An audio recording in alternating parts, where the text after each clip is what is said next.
Mike, pour les papas sauvages, la batterie de cuisine, donc tout ce qui concerne poêle, casserole, fait-tout, marmite, euh, tous les objets qu'on va avoir besoin pour cuire nos aliments.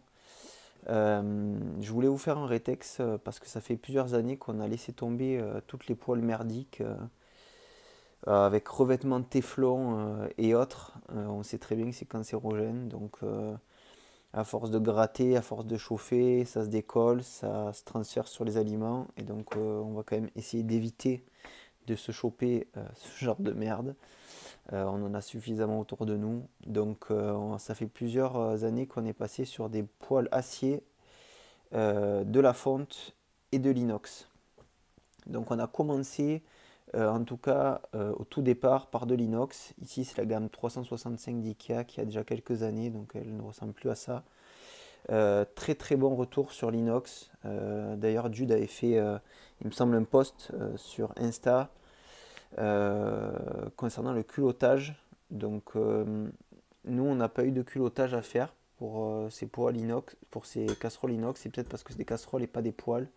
En tout cas, elles tiennent sacrément bien la cuisson, la chaleur et les années. Donc, c'est très léger. C'est super pour le quotidien. Ça ne rouille pas. Concernant le culottage c'est un traitement thermique qu'on va infliger à nos casseroles et à nos poêles neuves, où en fait on va les remplir d'huile et on va faire chauffer jusqu'à ce que l'huile commence à fumer. Ce sera l'indication comme quoi votre huile est suffisamment chaude et aura culotté votre contenant. Et en fait ça va permettre de créer une anti-adhérence en fait pour les aliments. En tout cas, c'est ce qui est conseillé sur les poêles acier. Je crois que sur les fontes aussi. Et Jude avait fait, donc comme je vous l'ai dit, sur des poêles inox. Donc je pense que tout ce qui n'est pas naturellement, enfin pas naturellement, mais qui n'est pas anti-adhésif par traitement chimique, style téflon, etc., il y a un culottage à faire. C'est pas très compliqué. Et par contre, le culottage s'améliore au fur et à mesure que vous allez cuisiner. Vous voyez celle-ci, c'est la plus vieille qu'on a. Elle est noire. Alors, elle n'est pas sale, elle est lavée, mais en fait, le culottage crée cette pellicule à force de cuisiner qui, du coup, rend les aliments n'accrochent pas en fait. Voilà, ça rend la poêle anti-adhésive naturellement. Donc voilà, une fois qu'on a cuisiné avec, ben, on va rapidement l'essuyer. On va la laver et puis une fois qu'elle est bien sèche, on la sèche rapidement parce que l'acier s'arrouille. Ben on va légèrement voilà, mettre un peu d'huile dessus pour la protéger de l'oxydation. Après, on a voulu aller un peu plus loin et donc tout ce qui était poils, voilà, parce qu'il y a beaucoup de poils qui ont le revêtement téflon, enfin, surtout ça qu'on avait nous, notamment sur les crêpières. On est passé sur la marque Debuyer, donc c'est une marque made in France qui est très bien. L'avantage de l'acier, c'est que ça va chauffer vite et uniformément, un peu comme la fonte. Euh, Après, ça rouille très vite, donc en fait, quand on l'utilise, on va rapidement l'essuyer, et puis c'est conseillé de mettre une goutte d'huile une fois que c'est bien sec pour les préserver de la rouille. En tout cas, ça reste pour ce type de poêle, ouais, qui sont à peu près comme celle que j'ai ici, là en fonte, euh, plus légère, plus maniable. Après, c'est sûr que si on part sur de la crêpière qui est beaucoup plus large que la poêle en fonte que j'ai ici, ça va être quand même assez lourd.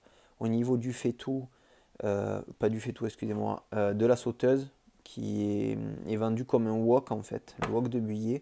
On s'en sert plutôt comme sauteuse parce qu'il a le fond qui est quand même assez large. Très très bon retour. Tout est bien cuit. L'avantage de l'acier, comme de la fonte et comme de l'inox, c'est que ça va aller sur tout type de feu. Voilà, nous on est sur de l'induction ici. Ça peut passer sur du gaz, ça peut passer sur de la cuisson au bois. Vraiment, ça ne bougera pas avec le temps. Donc c'est vraiment un super avantage, c'est super résilient. Ici on a une Le Creuset.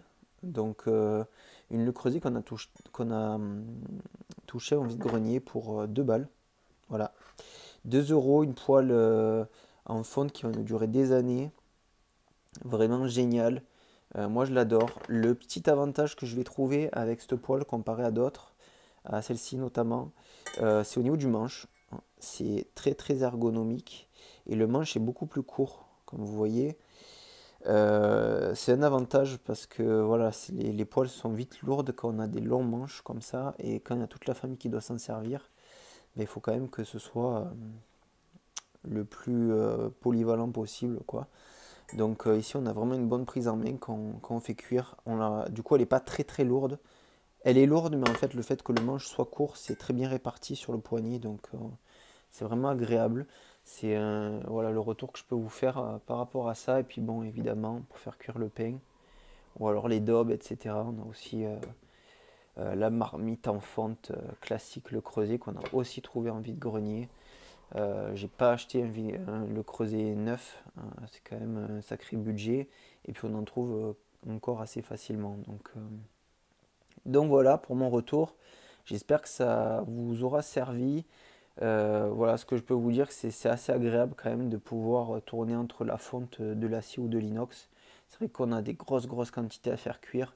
On va privilégier l'inox avec peut-être tout ce qui est marmite et grosse contenance. Ça va pas rouiller, voilà, ça va être plus léger pour cuisiner.